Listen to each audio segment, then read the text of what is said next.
नमस्कार, DNP India में आपका स्वागत। मैं हूं आपके साथ राहुल चौधरी। देखिए, पिछले कई दिनों से नीट परीक्षा को लेकर जो बच्चे थे उनका धरना प्रदर्शन जारी है। इसी कड़ी में आज जंतर मंतर पर आम आदमी पार्टी के नेताओं और कार्यकर्ताओं ने भी धरना प्रदर्शन किया।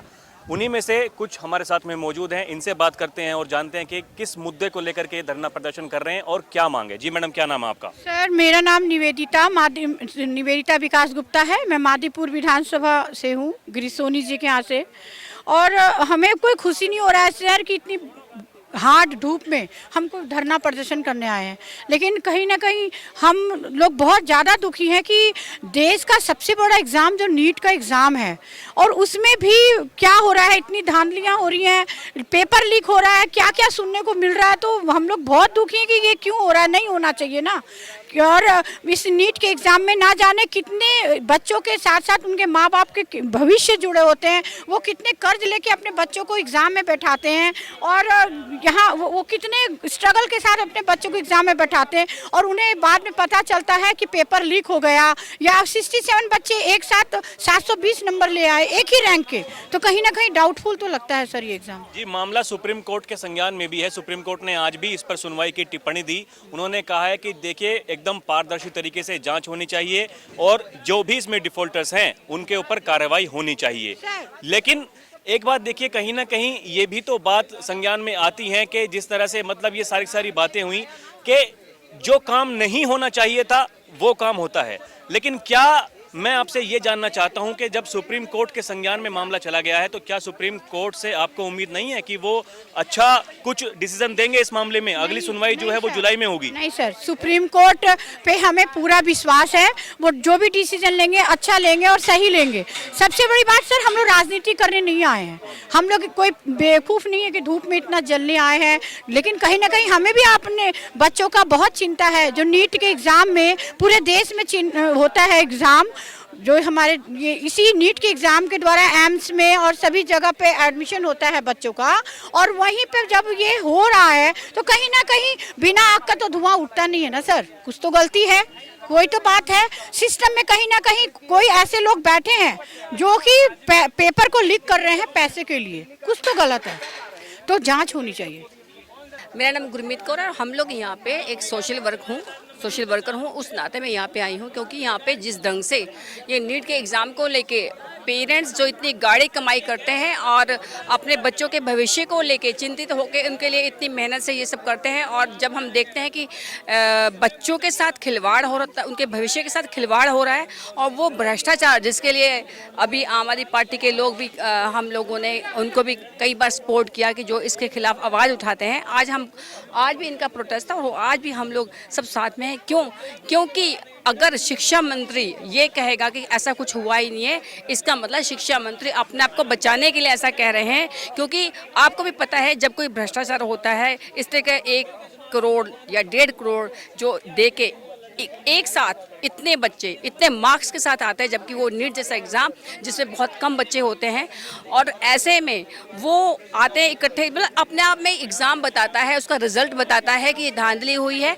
अपने आप को बचाने के लिए शिक्षा मंत्री कह रहे कि राजनीति हो रही है, लेकिन शिक्षा मंत्री को चाहिए था वो ये कहते हैं कि सख्त से सख्त हम इस पर कार्रवाई करेंगे। लेकिन हमें इसकी सरकार को, जो मोदी जी की सरकार है, सेंटर की सरकार, इससे कोई उम्मीद नहीं है। क्योंकि जैसे आप जानते हैं कि इन्होंने अपने चाहे बिल्किस बानो हो, चाहे मणिपुर का वो हो, किसान मोर्चा हो, कहीं पे भी इन्होंने आम आदमी हित के लिए इस तरह की जनता की आवाज़ को कभी नहीं सुना। और आज भी जो आप देखते हैं बिहार, यूपी के अंदर जो आवाज़ सुनी गई है, पब्लिक जागरूक हुई है कि संविधान के साथ छेड़खानी की बात थी। अलायंस को देखते हुए बात पब्लिक को समझ में आई। जब वहाँ पे जनता जागरूक हो गई है तो दिल्ली जैसे लोग, हम जैसे लोग क्यों नहीं जागरूक होंगे कि दिल्ली के अंदर जो है इस तरह का अगर खिलवाड़ होता है तो बच्चे क्या करेंगे, फ्यूचर में उनका भविष्य क्या होगा। मामला सुप्रीम कोर्ट में है। सुप्रीम कोर्ट ने कहा कि जो भी दोषी हैं उनके ऊपर कार्रवाई होनी चाहिए, पारदर्शी तरीके से जांच होनी चाहिए। तो क्या सुप्रीम कोर्ट के ऊपर आपको यकीन नहीं है? मैं ये आपसे पूछना चाहता हूँ। इसका आंसर मैं पहले भी देने वाली थी, अच्छा हुआ आपने क्वेश्चन कर लिया।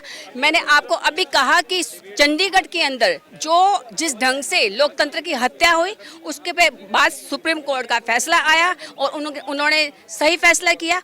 अभी भी जिस तरह से पानी की किल्लत है। और अभी सुप्रीम कोर्ट ने फैसला दिया कि हिमाचल से पानी आना चाहिए, हरियाणा से पानी दिल्ली को सप्लाई होना चाहिए। और अभी भी ये राजनीति ही है कि जितना पानी चाहिए था उतना नहीं दिया गया।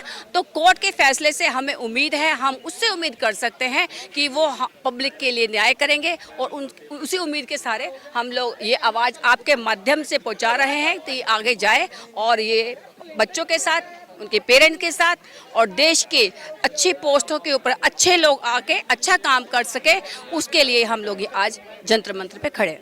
जी भाई साहब, आपका नाम क्या? मेरा रामनिवास नाम है। मेरे बेटे ने नीट का एग्ज़ाम दिया। जब से नीट का पेपर जो आउट हुआ, जब से चलता तनाव में मैं खुद परेशान हूँ। ऐसे नहीं होना चाहिए। एक नीट एक डॉक्टर बनने का सपना होता है, वो सपना टूट जाता है तो बच्चा तनाव में आएगा। हम खुद तनाव में आ गए, ऐसे नहीं होना चाहिए। अब एक एनटी है, एनटी इतने बड़ा टेस्ट लेती है, इंडिया लेवल का टेस्ट है, उसको तुम इतना लीक करा रहे हो। तो सपना है बेटा तुम्हारा, बच्ची मेरी, किसी की हो, तो ऐसा नहीं होना चाहिए। केंद्र सरकार ने ये गलत किया है, ऐसा नहीं करना चाहिए। क्योंकि 25 लाख बच्चे ने पेपर दिया है, तो ये 25 लाख बच्चों का सपना है एक। उनके माँ बाप कैसे मेहनत करके बच्चे ने पढ़ाया है, ऐसे करना नहीं चाहिए। जो केंद्र सरकार का हाँ, काफ़ी महंगी पढ़ाई होती है। मेन जो लड़ाई है वो तो आपको बता दें कि जो 40,000 सीटें हैं, जो सरकारी सीट हैं, उन्हीं के लिए ये पूरी की पूरी लड़ाई होती है। बाकी 1 लाख वैकेंसी, बाकी 60,000 जो लोग बचते हैं उनका भी खर्चा कम से कम 1 से सवा करोड़ का खर्चा आता है एक पढ़ाने के लिए। आप बताइए, आप क्या उम्मीद करते हैं आगे किस तरह से, मतलब अब ये क्या प्रक्रिया? सुप्रीम कोर्ट में पहुंच चुका है मामला पूरा का पूरा। सुप्रीम कोर्ट ने कहा है कि देखिए पारदर्शी तरीके से जांच होनी चाहिए, जो दोषी हैं उनके ऊपर कार्रवाई होनी चाहिए। जिन बच्चों को ग्रेस मिलकर के, जिनको मार्क्स दिए गए हैं, ग्रेस मार्क्स दिए गए हैं, उनकी परीक्षा दोबारा होनी चाहिए। आपके बच्चे ने कितने मार्क्स इसमें अर्जित किए? 400 कुछ है मेरे बच्चे के। हाँ, तो बच्चे ने 92 प्लस लाया। अच्छा 12th 12वीं में, और बहुत अच्छा बच्चा रात दिन एक कर रखी। बच्चा पूरी रात पढ़ता था। जब से पेपर लीक हुआ बच्चा टूट चुका है। बच्चा घर पे ही रहता है, ना कोई बोलना ना चालना। मैं खुद परेशान। घर में भाई वगैरह कहते हैं ऐसे नहीं होना चाहिए। सपना होता है, ऐसे नहीं होना चाहिए। बताओ एक डॉक्टर बनना, उसको तुम उसके साथ तुम खिलवाड़ कर रहे हो। बताओ माफ़ कर देगा ऊपर वाला? ऐसे नहीं करना चाहिए। तो मतलब जांच, आपको लगता है कि जांच ठीक ठाक होगी या फिर उसमें आपको संदेह है? कहीं संदेह? मेरी बात सुनो, जज सारे एक जैसे नहीं होते। कुछ जज इसमें अच्छे भी हैं, कुछ जज बीजेपी के भी हैं उसमें, केंद्र सरकार के साथ काम कर रहे हैं। कुछ जज, आपको बताया, उंगली 5 बराबर नहीं है। कुछ जज अच्छे भी हैं उसमें, वो चाहते हैं कि ये काम होना चाहिए। कुछ जज ऐसे हैं नहीं होने चाहिए, केंद्र सरकार के सारे काम करेंगे जज, ये भी है। आपको बताया, मुझे सब पता, पूरा देश जानता है। सारे एक जैसे नहीं होते। कुछ जज इसमें अच्छे भी हैं जो चाहते हैं कि भैया एजुकेशन को तो पैसे बर्बाद कर दिया केंद्र सरकार ने, 18% GST लगा दी। कोई सरकार, बीजेपी सरकार नहीं चाहती कि एजुकेशन देश में सही चले, 18% GST लगा दी। एजुकेशन में इतना होना नहीं चाहिए। जब क्या बताइए, सरकार तो नहीं, सरकार वैसे, बीजेपी सरकार तो वैसे भी नहीं चाहती कि केंद्र सरकार में बिल्कुल नहीं चाहती कि देश का बच्चा पढ़ के टॉप एजुकेशन रिसीव करे, नहीं चाहती वो। एजुकेशन तो वैसे बर्बाद कर दिया। अब इन्होंने पेपर लीक करा रहे हैं, बच्चे का सपना टूट जाएगा। हम तुम्हारा का सपना होता है एक बच्चा डॉक्टर बने, क्या करेगा? रो धो के घर में बैठ जाएंगे। ये चाहते हैं सरकार, ऐसी सरकार बहुत गलत कर रही है। वो वाला माफ नहीं करेगा। भगवान है ना, भगवान की लाठी बहुत तेज होती है, जब मारती है ना किसी को। अब इसमें क्या होना चाहिए? ये परीक्षा दोबारा होनी चाहिए, दोबारा पेपर होना चाहिए। देखिए, इसमें कुछ ऐसे भी होंगे जिन्होंने मेहनत से ये परीक्षा पास करी होगी। अब उन बच्चों के ऊपर क्या गुजरेगी, ये भी एक बहुत बड़ा प्रश्न है। प्रश्न है। आप ये गुजरात में लड़की फिजिक्स में 1 नंबर लेके आई है, वो 720 लाई, ये भी एक प्रश्न है। ये भी प्रश्न है एक, जो पारदर्शिता नहीं है कहीं ना कहीं, मतलब ये सिस्टम। भैया मैं छोटे भाई आपकी बता रहा हूँ, एक बच्चा आधा घंटा लेट है, उसको 100 नंबर दे रहे हो, ये भी एक पारदर्शी है। इसका मतलब ये भी तरीका इलीगल है, लीगल है, आप बता देंगे। फिजिक्स में 1 नंबर लेके आई है वो 12वीं में, और 720 ले आई वो नीट में, तो ये भी सही है गलत है? ये भी सही है। सिस्टम इस तरीके से काम नहीं कर रहा जिस तरीके से काम होना चाहिए था। देखिए, इसमें बहुत सारे बच्चे ऐसे भी होंगे जो मेहनत से जिन्होंने ये टेस्ट पास किया होगा। अब शायद इस तरह का अगर कोई नियम आता है, कोई रूल आता है कि फिर से उन्हें ये परीक्षा देनी पड़ेगी, तो उनके लिए भी दिक्कत है। तो क्यों ना पहले से ही इस तरह की दुरुस्त व्यवस्थाएं की जाएं, ताकि ये सब दोबारा करने की जरूरत ही ना पड़े। इतना खर्चा क्यों सरकार करवाएगी? फिर बताओ, इसका मतलब इन्होंने जानबूझ करवाया है। और देखो भैया, आपको पता है ये 4 तारीख को पेपर आउट क्यों होना था, 14 तारीख को होना था, ये पहले क्यों कर दिया? ताकि बच्चे ना, पेरेंट्स सब चुनाव में लगेंगे, उधर दिमाग बटेगा, नतीजों में ये शोर दब जाए। ये भी एक कारण है। ये षड्यंत्र है। ये भी 14 तारीख को आना था ना, 14 जून को रिजल्ट आना था, ये इन्होंने 4 जून को लाके दे दिया, तो ये भी एक षड्यंत्र है। कोई पढ़ा लिखा आदमी समझता है, जो हमारा अंधभक्त है वो नहीं, उसको तो नहीं पता। बच्चा सबके ही है, उनको भी समझना जगना पड़ेगा जी, बच्चा तुम्हारा भी है, कल को तुम्हारा बच्चा नहीं पढ़ेगा तो तुम्हारा भी आएगा। दूसरे के बच्चे को तो पढ़ने दो, तुम्हारा बच्चा नहीं पढ़ रहा तो सबके साथ आएगी धीरे धीरे, वो भी जगेंगे जो अंधभक्त हैं। ये हो क्या रहा है, जब एजुकेशन को तुम बर्बाद कर दोगे तो एजुकेशन को क्या करेगा। हम एक डॉक्टर, हम सोचते हैं डॉक्टर है जो पढ़ के जाएगा वो किडनी का ऑपरेशन करेगा, और अनपढ़ आदमी जब जाएगा वो डॉक्टर बन के तो वो किडनी की जगह पे पथरी का इलाज कर देगा। तो यही तो मोदी गवर्नमेंट चाह रही है। मोदी गवर्नमेंट नहीं चाहती कि गरीब तबका बच्चा पढ़ने के ऊपर जाए, वो नहीं चाहती। ये पूरा पूरा घोटाला है जी। हमें तो पता है हम कितना परेशान है। बच्चे ने नीट का पेपर दिया, हमारा एक सपना था बच्चा डॉक्टर बनेगा। जी भाई साहब, आपका नाम क्या? हरिकांत सिंह एडवोकेट हूँ मैं।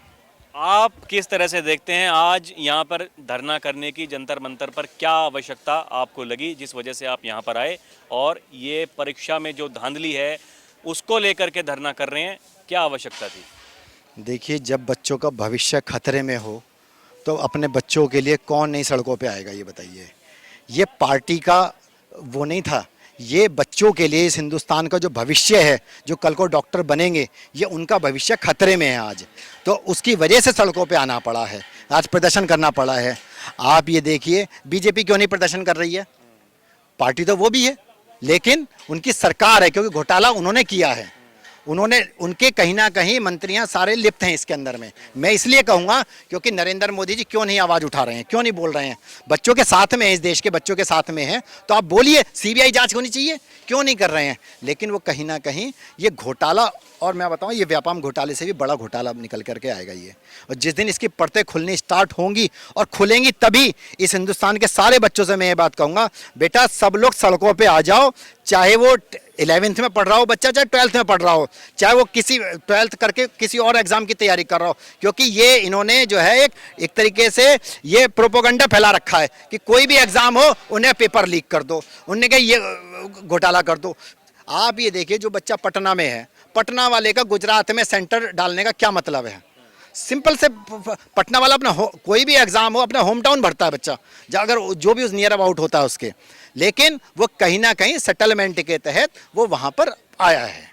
तो यह मान के चलिए घोटाला ज़बरदस्त है, और ये घोटाला, इसका पर्दाफाश जिस दिन होगा तो सबके घरों, सबके गिरेबान तक ये चीज़ें जाएंगी। सबसे बड़ी बात तो जो 67 बच्चे निकल करके आए, जो टॉपर हुए हैं, उन बच्चों से ही पूछ लेना चाहिए कि बेटा ये बताओ आपके, उनके फादर कौन है, उनकी बैकग्राउंड क्या है, वो किस मिनिस्टर से कांटेक्ट रखते हैं, किस एमएलए से कांटेक्ट रखते हैं, किस एमपी से कांटेक्ट रखते हैं।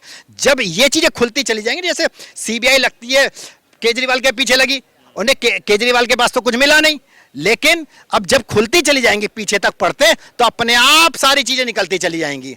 जब कहते हैं ना पुलिस डंडा घुमाती है, उन्हें बेटा ये बता पापा किससे मिलते थे, उन्हें फला प्रधान जी से मिलते थे, उन्हें प्रधान जी किसके कनेक्शन में थे, उन्हें उसके कनेक्शन में थे। सारी चीज़ें खुलेंगी पूरी तरीके से, और जांच होगी। जांच नहीं, पेपर रद्द होना चाहिए, पेपर दोबारा होना चाहिए सारे के सारे बच्चों का। और मैं तो एक बात और कहूँगा इसके साथ में, जितने टाइम के बाद में ये पेपर होगा, आप ये देखिए मेंटली हरेसमेंट कर रहे हैं बच्चों को। आप एक तो आपने घोटाला करवा दिया, उसके ऊपर जवाब नहीं दे रही है सरकार।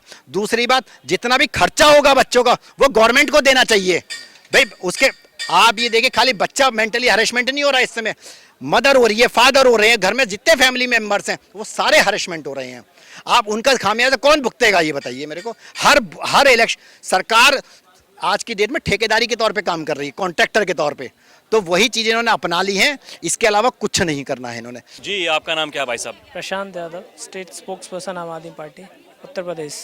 तो नेताजी, आप मुझे बताइए, ये आज का विषय क्या था यहाँ पर प्रदर्शन का, और मतलब किस तरह से मांग को उठाना चाहते हैं ऊपर तक, क्या वजह रही? देखिए, मामला सुप्रीम कोर्ट में है, तो क्या सुप्रीम कोर्ट से आपको उम्मीद नहीं है कि वहाँ से सही ढंग से, निष्पक्ष तरीके से कोई जांच आगे बढ़ेगी और निर्देश इस तरह का दिया जाएगा? देखिए, मैं तो ये कहता हूँ कि आखिर हर चीज़ जो है वो न्यायपालिका ही तय करेगी, तो फिर कार्यपालिका का क्या कार्य क्षेत्र है? जो मिनिस्टर्स हैं, एजुकेशन मिनिस्टर हो गए, धर्मेंद्र सिंह प्रधान हो गए, इतने सारे मंत्री हो गए, आए दिन यही सारे केसेस अगर सॉर्ट आउट करेगा, सुनेगा सुप्रीम कोर्ट, तो सुप्रीम कोर्ट बाकी के जो पेंडिंग केसेस हैं उनको कब करेगा? जब इस काम की जांच, इसमें अगर कोई घोटाला हुआ है तो एजुकेशन मिनिस्टर जो है एक हाई लेवल कमेटी जो है रिकमेंड कर सकते हैं, वो फॉर्म कर सकते हैं, उसको जांच करानी चाहिए। तरीका तो ये कहता है कार्यपालिका का, लेकिन क्या है कि जब भी इनसे सवाल किए जाते हैं कहते हैं कोर्ट चले जाओ, क्यों? क्योंकि उनको पता है कोर्ट में और भी बहुत सारे मामले जो है प्रायोरिटाइज हो रखे हैं, तो वहाँ समय लगेगा। ये समय मैं समझता हूँ सुप्रीम कोर्ट अपना काम कर रहा है, मैं उनके विवेक पर छोड़ता हूँ कि वो इस बारे में क्या निर्णय लेंगे, नहीं पता, जो भी होगा। लेकिन मैं ये कहना चाहता हूँ कि अगर ये मेरे ही हाथ में, फॉर एग्जांपल, अगर इसकी जिम्मेदारी है, मैं इसके लिए रिस्पॉन्सिबल हूँ, अगर ये सरकार एनडीए की इसके लिए रिस्पॉन्सिबल है, तो जांच क्यों नहीं होनी चाहिए? अब आप इसमें सिलसिलेवार पॉइंट्स देखिए। हरियाणा के एक सेंटर से 8 बच्चों के जो है मार्क्स 720 आउट ऑफ 720। दूसरा इन्होंने क्या किया कि पटना में एक सेंटर से कुछ बच्चों को 5 मई को जो टेस्ट था ये नीट का, एक दिन पहले एक जगह पर ले आया जाता है, उनकी लोकेशन जो ट्रेस नहीं होती, उनको पूरा पेपर लीक करा के दिखाया जाता। बिहार पुलिस ने लोगों को गिरफ्तार 14 लोगों को किया भी है, और वहाँ पे सरकार किसकी है? एनडीए की। तीसरा इनका गुजरात में क्या हुआ है, गुजरात में एक सेंटर ने, कोचिंग सेंटर जो है, उसने यहाँ तक धांधली की कि उन्होंने बच्चों को बोला कि अगर आपको कोई प्रश्न नहीं आ रहा है तो उसको आप जो है छोड़ दीजिए, उसको फिर हम लोग अपने हिसाब से देख लेंगे। गुजरात से एक लड़की जो फिजिक्स केमिस्ट्री में फेल होती है 12th के एग्ज़ाम में, जब रिजल्ट आता है, और वो 705 आउट ऑफ 720 मार्क्स उसको मिलते हैं नीट में। और उसके उलट मैं तमिलनाडु में एक अनिता करके बच्ची है जिसने 12th पास किया, जिसने स्टेट एग्ज़ाम तमिलनाडु में 98% 1176 मार्क्स आउट ऑफ 1200 प्राप्त किए, और वो नीट में फेल हो जाती है। नेट में फेल हो जाती है और वो सुसाइड कर लेती है। और ऐसे ही जिस दिन रिजल्ट आया उस दिन जो है तमाम बच्चों ने सुसाइड की। इसकी जिम्मेदार कौन है? इन मौतों का जिम्मेदारी सरकार नहीं है। ये सरकार जब से एनटीए लेके आई है, हर बार कुछ ना कुछ हो रहा है। 2021 की एक घटना भी दिल्ली के पूर्व मंत्री जी राजेंद्र पाल गौतम जी दिखा रहे हैं कि ओएमआर सीट में, जिसमें कोर्ट के आदेश के बाद निकाली गई एक बच्ची की, किस तरीके से उसके जो है ओएमआर सीट के मार्क्स ही बदल दिए गए। तो वो केस चल रहा है। तो ये धांधली अभी से नहीं, अभी तो इतना बड़ा ये स्कैम हो गया है कि इसका रिजल्ट आना था 10 दिन बाद, लेकिन चूंकि जिस दिन लोकसभा के रिजल्ट्स आने थे उसी दिन 10 दिन पहले ही जल्दबाजी में, ताकि ये स्कैम दब जाए। और अब आप देखिए इस पर क्या है कि धर्मेंद्र प्रधान जी मान चुके हैं, वो एडमिट करते हैं कि इसमें खामियां हुई हैं, तो और क्या इंतजार कर रहे हैं? और एक और नया ये पैटर्न लेके आए कि 1600 बच्चों को तकरीबन लो मार्किंग के चलते ग्रेस दिए गए। ये अगर ऐसा होने लगा तो इसका मतलब यूपीएससी भी कल को ये करने लगेगी, तो फिर ये बच्चों का भविष्य कहाँ जाए? कैसे आप तय करेंगे कौन इसके लिए एलिजिबल है, कौन इसके लिए नॉन एलिजिबल है? सवाल बहुत बड़े हैं। पूरे देश में जो है बवाल मचा हुआ है, युवा हर जगह जो है विद्रोह कर रहा है, तमाम पार्टी, तमाम जो है सोशल एक्टिविटीज़ चल रही हैं पूरे देश में, लेकिन सरकार सुनने को राजी नहीं है। सरकार बात नहीं करना चाहती इस मुद्दे पर लेके। आप एक हाई लेवल कमेटी क्यों नहीं गठन करते? दूध का दूध पानी का पानी हो जाएगा। लेकिन क्योंकि जो कोचिंग सेंटर वाले हैं प्राइवेट, उन्होंने करोड़ों रुपए के एग्ज़ाम में जो इनको पास कराने के लिए ठग रखे और वो कमीशन दे रखा है। आपने देखा जब चंदा चोरी का घोटाला आया बाहर, तो किस तरीके से भारतीय जनता पार्टी को कहाँ कहाँ कैसी कंपनीज ने, यानी कोविड वैक्सीन लगाने वाली कंपनी ने तक इनको चंदा दिया है। तो इनको कमीशन खाने की आदत है। इनको नहीं पता कि देश के युवा आगे, जिनकी डिमांड पूरे देश में, इंडियन मेडिकल जो स्टूडेंट्स हैं, अगर वो डॉक्टर बनते हैं उसके बाद पूरे दुनिया भर में उनकी डिमांड होती है।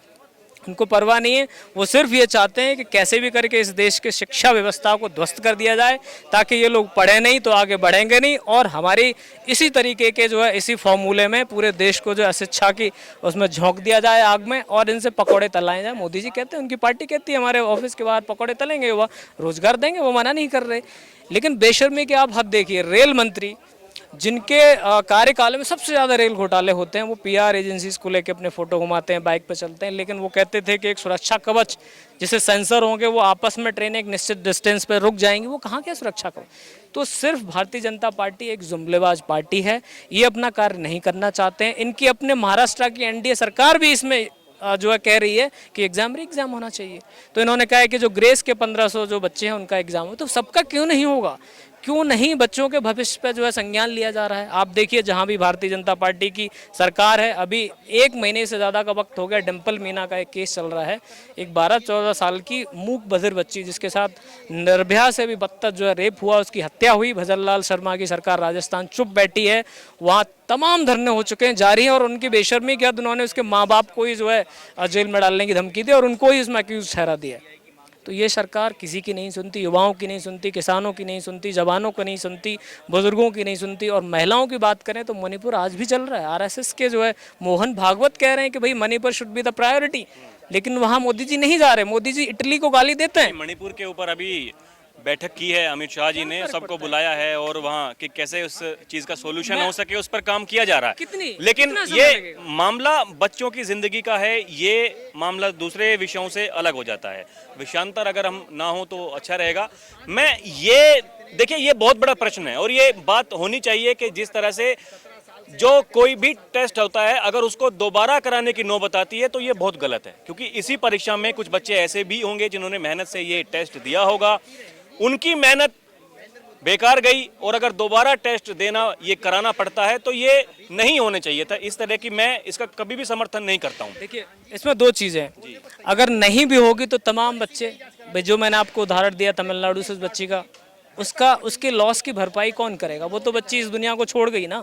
तो इसको हत्या कहूँगा मैं, सुनियोजित हत्या है ये, चंद पैसों के लिए। आपने देखा व्यापक घोटाला, कितना बड़ा घोटाला था मध्य प्रदेश में, शिवराज जी की जो है उसमें क्या हुआ उस घोटाले का? जितने भी सबूत लोग थे वो सारे मार दिए गए चुन चुन करके। कहाँ गया इस देश का जो लॉ एंड ऑर्डर? कहाँ गया? कहीं नहीं गया। तो ये सारा जो है करप्शन को दबाने की कोशिश है। बच्चों के भविष्य की किसको चिंता है? आप देखिए, पिछले 5 से 6 सालों में मध्य प्रदेश और उत्तर प्रदेश में 65,000 सरकारी स्कूलों पर ताला ठोक दिया गया है। हर जगह प्राइवेटाइजेशन, हर जगह प्राइवेटाइजेशन, वो किसी भी बात हो। लेकिन क्योंकि बात सिर्फ बच्चों के भविष्य की हो रही है, तो मुझे लगता है कि जिन बच्चों ने अच्छा एग्जाम दिया है या जो फेल हो गए हैं, अगर री एग्जाम करा देंगे तो अभी बहुत ज़्यादा वक्त नहीं हुआ है। मैं समझता हूँ 1-2 महीने का और वक्त दे करके उनको फिर से तैयारी का समय दिया जाए, क्योंकि बच्चे डिस्कनेक्ट हो गए हैं। तो 2 से 3 महीने ले सकते हैं, लेकिन री एग्ज़ाम कराना चाहिए, क्योंकि जिन्होंने किया मुझे लगता है वो लोग पास कर लेंगे। लेकिन जो नहीं कर पाए हैं, जिनके साथ धांधली हुई है, एटलीस्ट वो इससे वंचित तो नहीं होंगे। उनका भविष्य तो खतरे में है। आपने देखा यहाँ भी धरना चल रहा था, तो आम आदमी पार्टी के हमारे राज्यसभा सांसद माननीय संजय सिंह जी ने एड्रेस किया। एक जो है पेरेंट आए हुए थे कुछ बिहार से, उनकी बच्ची भी थी साथ में शायद, तो उन्होंने उसको किस तरीके से उठाया कि उनके स्टेट एग्जाम में इस बच्ची के इतने अच्छे मार्क्स हैं और जो उनके लगातार जो मॉक टेस्ट होते हैं उसमें वो टॉप कर रही है, लेकिन यहाँ फेल हो जाती है। और गुजरात की जो बच्ची की बात कर रहा था मैं, जिसको 705 नंबर मिलते हैं और वो अपने जो है स्टेट एग्जाम में फेल हो जाती है केमिस्ट्री और मैथ फिजिक्स में। तो ये घोटाला नहीं है क्या? और घोटाला नहीं है कि 67 बच्चे 720 आउट ऑफ 720, ये पहली बार हो रहा है। उसके अलावा एक ही सेंटर के हरियाणा के 8 बच्चे जो है टॉप कर रहे हैं। ये सब चीज़ें जो घोटाले की, और ग्रेस मार्क्स दिए जा रहे हैं वो भी पहली बार ही हो रहा है। ये ग्रेस मार्क कैसे तय करेंगे कि आपको ही मिलेगा, दूसरों को नहीं मिलेगा? तो ये तो मजाक चल रहा है। पहली बात तो एनटीए जो है, नेशनल टेस्टिंग एजेंसी जो है, जब से ये एग्जाम कंडक्ट करा रही है कुछ ना कुछ धांधली, और अब तो हद ही हो गई है। व्यापम से बड़ा घोटाला आप लिख लीजिए। ये मेडिकल की सीट्स को करोड़ों में, अभी लाखों की बात हो रही थी, एक बच्चे को पास, लाखों नहीं करोड़ों रुपए खर्च किए जा रहे हैं। उसके बाद एडमिशन दिलाएंगे तब खर्च होगा। तो ये सब मजाक चल रहा है। इन्होंने हर चीज़ को, आप देखिए यूपी में आरओ, एआरओ, दरोगा, पुलिस, जो भी है, सारी भर्तियों में घोटाला चल रहा है। ये लोग बोर्ड के एग्जाम भी कंडक्ट कराने में जो है विफल रहे हैं। तो सरकार पर बहुत बड़ा सवाल है। पूरे देश में, पूरी दुनिया में हमारे देश का मजाक उड़ाया जा रहा है कि जहाँ के मेडिकल प्रोफेशनल्स जो है बहुत ही अच्छे स्तर के माने जाते हैं विश्व भर में, हमारे जो सर्जन हैं, हमारे डॉक्टर्स हैं, जिनकी वाहवाही होती है, और आज उनका एग्जाम जो है इस देश में सफलता से सरकार करने में जो है कराने में विफल है। एजुकेशन मिनिस्टर को मैं समझता हूँ रिजाइन करना चाहिए इस पे। आप किस हक से एजुकेशन मिनिस्टर हैं? कहाँ गई आपकी सीबीआई? सीबीआई इसमें प्रोब क्यों नहीं करती है? इसमें तो मनी इन्वॉल्व है। इसमें ईडी क्यों नहीं आती है? क्यों नहीं आती है ईडी? आनी चाहिए। तो अब ये सब एजेंसी सो रहे हैं क्योंकि सरकार नहीं चाहती है। सरकार इससे कमीशन खा रही है। एनडीए की सरकार, नरेंद्र मोदी जी इससे कमीशन खा रहे हैं, इससे चंदा ले रहे हैं, इसलिए इस स्कैम को बाहर नहीं आने देना चाहते हैं। चलिए देखिए, कहना है कि पारदर्शी तरीके से जांच होनी चाहिए और एक ही इसका उपाय है कि दोबारा से ये टेस्ट करना चाहिए। लेकिन सवाल यहाँ पर यही है जो मैंने पहले ही आपको बताया कि ऐसी नौबत ही नहीं आनी चाहिए कि इस तरह का टेस्ट, जो सबसे बड़ा टेस्ट है पूरे देश का, और उसको दोबारा करने की नौबत आती है। तो ये कहीं ना कहीं बहुत बड़ा सवाल है। अब इसमें क्या होगा आगे, कैसे जांच होगी और कौन कौन इसमें शामिल पाया जाएगा, जांच होती है या नहीं भी होती है, उसका रहेगा इंतजार। अभी के लिए इतना ही। आप देखते रहें डीएनपी इंडिया। कैमरा पर्सन प्रिया के साथ मैं राहुल चौधरी। नमस्कार।